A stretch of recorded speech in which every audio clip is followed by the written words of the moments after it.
Hello viewers, welcome to our channel Chennai Thanjai Samayal. இன்றைக்கி நம்ம பார்க்க போகிறது தேங்காய் பால் சாதம் எப்படி செய்கிறதுன்னு இன்றைக்கி பார்க்கலாம். வாங்க வீடியோக்குள்ளே போகலாம். இதுக்கு தேவையான பொருட்கள் 4 ஸ்பூன் எண்ணெய், நெய் ஒரு ஒரு ஒரு ஸ்பூன், அதுக்கப்புறம் சோம்பு, பட்டை, கிராம்பு, பிரிஞ்சி இலை கொஞ்சம் கொஞ்சம் எல்லாம் அரை ஸ்பூன், 2 பிரிஞ்சி இலை, வெங்காயம் ஒரு பெரிய வெங்காயம், ஒரு சின்ன வெங்காயம் நீல வாக்கில் கட் பண்ணி வச்சிருக்கேன். ஒரு 7-8 பச்சை மிளகா வச்சிருக்கேன். ஏன்னா இதுக்கு வெறும் பச்சை மிளகா காரம் தான், அதனால வேற 7-8 பச்சை மிளகா வச்சிருக்கேன். அதுக்கப்புறம் உப்பு வெங்காயத்துல போட எடுத்து வச்சிருக்கேன். அதுக்கப்புறம் இஞ்சி பூண்டு பேஸ்ட்டு எடுத்து வச்சிருக்கேன். கொத்தமல்லி, புதினா எடுத்து வச்சிருக்கேன். கொஞ்சம் கொஞ்சம் கொஞ்சம் ஒரு அரை கால் கைப்பிடி வரும், 10 இலை புதினா, கொஞ்சம் கொத்தமல்லி. அப்புறம் தேங்காய் பால் அரைச்சி பால் எடுத்து சுடு தண்ணி வச்சு அதை தேங்காய் பால் எடுத்து வச்சிருக்கேன். சுடு தண்ணி வச்சிங்கன்னா தேங்காய் பால் சுடு தண்ணியில் ஊற்றுனீங்கன்னா சீக்கிரமா நல்ல அதில் இருக்க எசன்ஸ் எல்லாம் வெளியே வந்துடும். அதனால தான் சுடு தண்ணி ஊற்றி எடுக்கிறது. ஓகே, இப்போ நம்ம செய்முறை பார்க்கலாமா? ஸ்டவ் பற்ற வைக்கிறேம்மா.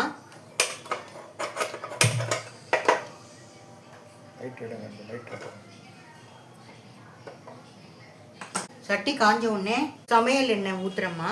இதுக்கு உங்ககிட்ட தேங்காய் எண்ணெய் இருந்தால் கூட ஊற்றிக்கிட்டிங்கன்னா நல்லாயிருக்கும்.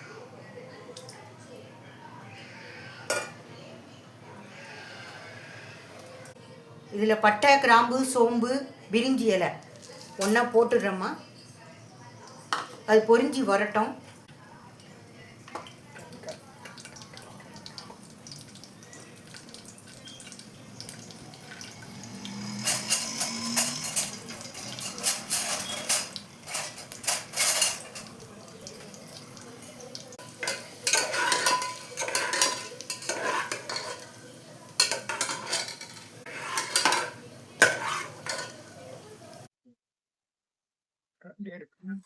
வெங்காயம் போடலாம். நீல வாக்குல 2 வெங்காயம், ஒரு பெரிய வெங்காயம், ஒரு சின்ன வெங்காயம் கட் பண்ணி வச்சிருக்கேன்.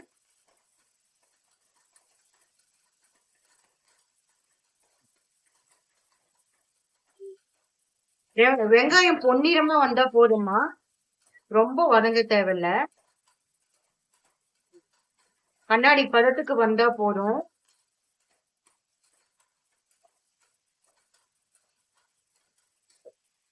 அப்படியே பச்சை மிளகா போட்டிருக்கேன். 7-8 பச்சை மிளகா 2 கட் பண்ணி வச்சிருக்கேன். இதுக்கு பச்சை மிளகா காரம் மட்டும்தான், நம்ம எந்த மசாலாவும் ஆட் பண்ண போறது இல்ல.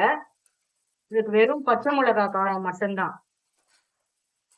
அதனாலதான் 7-8 பச்சை மிளகா போட்டிருக்கேன். நிறைய காரம் உங்களுக்கு வேணாம்னா நீங்க ஒரு 2-3 மிளகா கம்மி பண்ணி போட்டுக்கோங்க. இது 3 பேர் சாப்பிடுற அளவுக்கு செய்யறோமா. 1.5 அழகு அரிசி போட்டிருக்கேன்.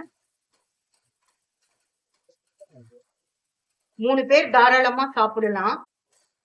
வெங்காயம் வதங்க நான் ஃபுல் உப்புமே போடுறேன். அதுக்கப்புறம் உப்பு செக் பண்ணி பார்த்துட்டு தேவைப்பட்டா நம்ம உப்பு போடணும்.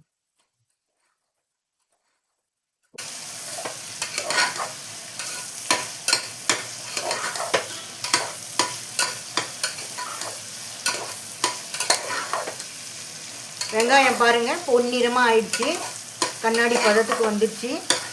இப்போ நான் இஞ்சி பூண்டு பேஸ்ட் ஆட் பண்ண போறேன். ஒரு 1.5 ஸ்பூன் இஞ்சி பூண்டு பேஸ்ட் ஆட் பண்றேன்.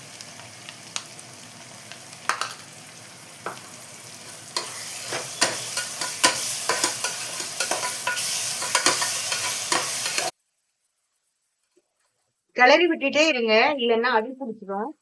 இஞ்சி பூண்டு பேஸ்ட் போட்டு கிளறி விட்டுக்கிட்டே இருக்கணும். அப்பதான் நல்லா சுவையானதா கிடைக்கும். அடி பிடிச்சா நல்லா இருக்காது. இப்போ நம்ம எடுத்து வச்ச தேங்காய் பாலை சேர்த்துக்கலாம். 1.5 கப்பு அரிசி போட்டிருக்கம்மா. 1.5 கப்புக்கு 3 கப் தேங்காய் பால்.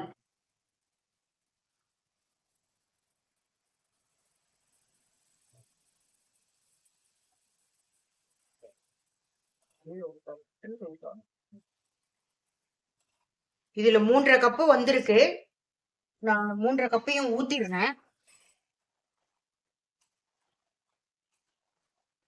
ஏன்னா இது நம்ம கொதிக்க வச்சுதான் ரைஸ் போட போறோம். அதனால கொஞ்சம் கொதி வரட்டும். அதுக்கு அந்த 1/2 கிளாஸ் கரெக்டா இருக்கும். இப்போ உப்பு செக் பண்ணி பாத்துக்கலாம். உப்பு கரெக்டா இருக்கு. செஞ்சு பாருங்க. உங்க வீட்ல இருக்கவங்க நல்லா சாப்பிடுவாங்க. குழந்தைங்களுக்கும் ரொம்ப விரும்பி சாப்பிடுவாங்க. காரம் ரொம்ப இருக்காது. பால் நல்லா கொதி வரட்டும். அதுக்கப்புறம் நான் ரைஸ் போடுறத காட்டுறேன். ரைஸ் சாப்பாட்டு அரிசி தாம்மா. சாப்பாட்டு பச்சரிசி. நான் வீட்ல பச்சரிசி தான் வச்சிருக்கேன். அதனால பச்சரிசியில தான் இதெல்லாம் செஞ்சா நல்லா இருக்கும். பாசுமதி ரைஸையும் செய்யலாம். ஆனா நான் இன்னைக்கு இப்ப சாதா சாப்பாட்டு அரிசியில தான் செய்யறேன். பாஸ்மதி ரைஸ்ல செய்யல. இப்ப பால் கொதி வந்துருச்சுமா. சின்னதா கொதி வருது. ரொம்ப கொதிக்க விட வேணாம். இப்ப அரிசிய நம்ம போட்டுருவோம். லைட்டா கொதி வந்தா போதும். ஏன்னா ரொம்ப கொதிச்சிருச்சுன்னா தண்ணி சுண்டி போயிடும். நம்ம வச்சிருக்க அரிசிக்கு அந்த தண்ணி பத்தாம போயிடும். அதனால நான் அரிசி போட்டுடுறேன். இதுல நான் எந்த வெஜிடபிள்ஸ் எதுவுமே ஆட் பண்ணலமா. இப்போ உப்பு மறுபடியும் செக் பண்ணி பார்த்துக்கோங்க. ஏன்னா அரிசி போட்டு உப்பு கரெக்டாக இருக்கு. உப்பு ஜாஸ்தியாக இருந்ததுன்னா ஒரு டிப்ஸு, ஒரு கொஞ்சோண்டு ஒரு லெமனை பிழிஞ்சு விட்டீங்கன்னா உப்பு அட்ஜஸ்ட் ஆகிடும். கொஞ்சமாக கிண்டி விடுங்க. கொதி வரட்டும். அதுக்கப்புறம் நம்ம குக்கர் க்ளோஸ் பண்ணலாம்.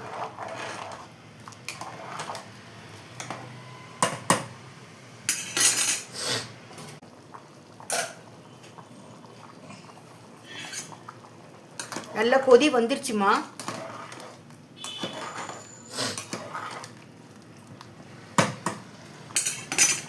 இப்போ குக்கர் மூடிடலாம்.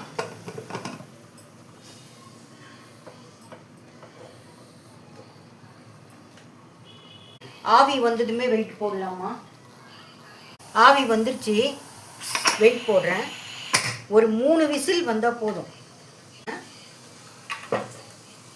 பச்சரிசி சீக்கிரமா வெந்துடும்.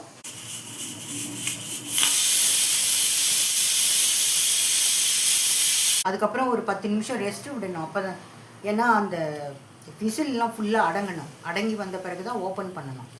இப்போ திறக்க போகிறோம்மா.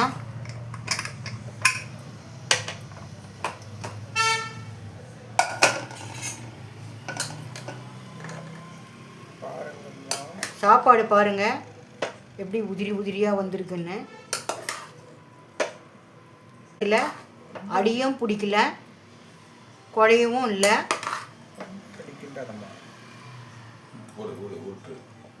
எவ்வளோ சூப்பராக வந்திருக்கு. இதை செஞ்சு சாப்பிட்டு பார்த்துட்டு கமெண்ட் பண்ணுங்கள். சென்னை தஞ்சை சமையலை சப்ஸ்கிரைப் பண்ணுங்கள். உங்கள் ஆதரவு எங்களுக்கு தேவைப்படும். பெல் ஐக்கானை கிளிக் பண்ணுங்கம்மா. தேங்க்யூ. அடுத்த வீடியோவில் சந்திக்கலாம்.